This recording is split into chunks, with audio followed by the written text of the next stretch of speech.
Muhabbet məngülük tema. O orulğan muhabbet kuylar talay qalblarni larziga salgan edi. Sahnimizda yosh talantli naqshchilarimizdan Gulbahor Rahim. Qani, sahnaga marhamat.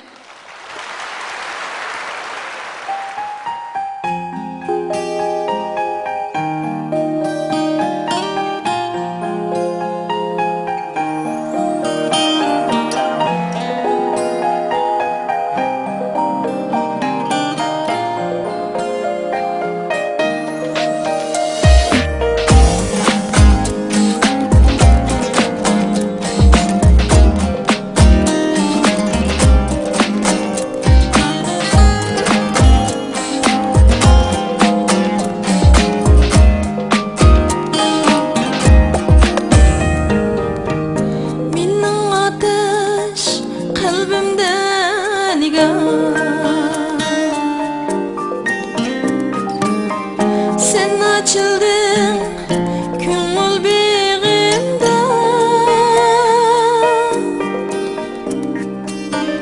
yaridi can, yaridi yürek. Sen haman bu hissiyatımdasın. Ақидә bağlı süydüm seni, çin sadakatten küttüm seni. Kelimende ecel gelmedi, naümütte kaldırıp beni.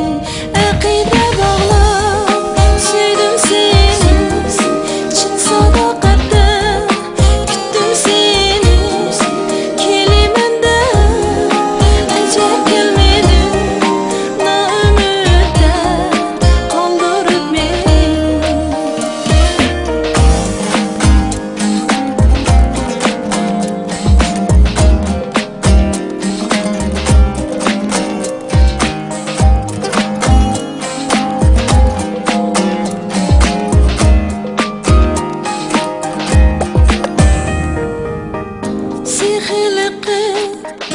takdir kısmeti,